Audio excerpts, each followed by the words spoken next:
Primera ovolada, carta del apóstol Pedro. Simón Bar-Jona, hijo de Jonás, el que había de ser San Pedro, Ec. 15, 14, segundo Pedro 1, 1, fue llamado al apostolado en los primeros días de la vida pública del Señor, quien le dio el nombre de Cefas, en arameo Kefa, o sea, piedra, de donde el griego Petros, Pedro, Juan 1. 42. Vemos en Mt. 16, 17, 19, cómo Jesús lo distinguió entre los otros discípulos, haciéndolo príncipe de los apóstoles, Juan 21, 15 ss. San Pablo nos hace saber que a él mismo, como apóstol de los gentiles, Jesús le había encomendado directamente, Gal. 1, 11 segundos, el evangelizar a estos, mientras que a Pedro, como a Santiago, y a Juan, la evangelización de los circuncisos o israelitas, Gal. 2, 7, 9, Conversant. 1, 1 hay nota.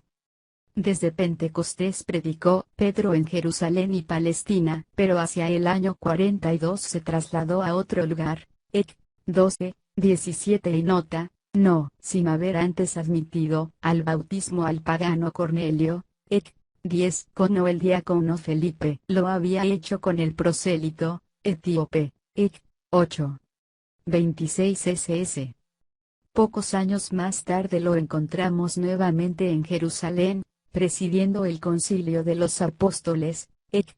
15, y luego en Antioquía. La escritura no da más datos sobre él, pero la tradición nos asegura que murió mártir en Roma el año 67, el mismo día que San Pablo.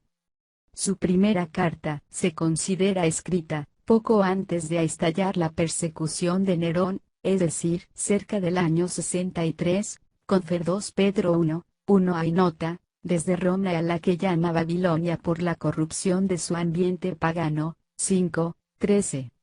Su fin es consolar principalmente a los hebreos cristianos dispersos, 1, 1, que, viviendo también en un mundo pagano, corrían el riesgo de perder la fe. Sin embargo, varios pasajes atestiguan que su enseñanza se extiende también a los convertidos de la gentilidad, Confer 2, 10 y nota.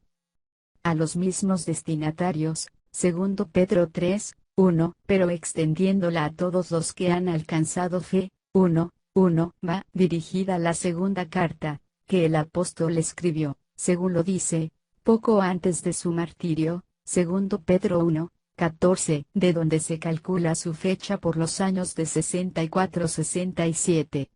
De ello se deduce como probable que el autor escribió de Roma, quizá desde la cárcel.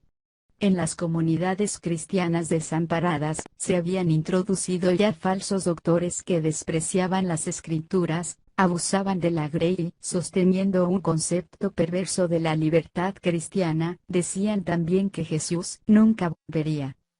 Contra esos, y contra los muchos imitadores que tendrán en todos los tiempos hasta el fin, levanta su voz el jefe de los 12 para prevenir a las iglesias presentes y futuras, siendo de notar que mientras Pedro usa generalmente los verbos en futuro, Judas, su paralelo, se refiere ya a ese problema como actual y apremiante. En estas breves cartas, las dos únicas encíclicas, del Príncipe de los Apóstoles, llenas de la más preciosa doctrina y profecía, vemos la obra admirable del Espíritu Santo, que transformó a Pedro después de Pentecostés. Aquel ignorante, inquieto y cobarde pescador y negador de Cristo es aquí el apóstol lleno de caridad, de suavidad y de humilde sabiduría, que, como Pablo, en 2 Tim. 4, 6, nos anuncia la proximidad de su propia muerte que el mismo Cristo le había pronosticado, Juan 21, 28. San Pedro nos pone por delante, desde el principio de la primera epístola hasta el fin de la segunda, el misterio del futuro retorno de nuestro Señor Jesucristo como el tema de meditación por excelencia, para transformar nuestras almas en la fe, el amor y la esperanza. Segunda carta del apóstol Pedro. Esta segunda carta de San Pedro es, como lo fue la segunda de Pablo a Timoteo, el testamento del príncipe de los apóstoles, pues fue escrita poco antes de su martirio, probablemente desde la cárcel de Roma entre los años 64 y 67. Los destinatarios son todas las comunidades cristianas del Asia Menor, o sea, que su auditorio no es tan limitado a los judío-cristianos como el de Santiago. Conversant 1:1.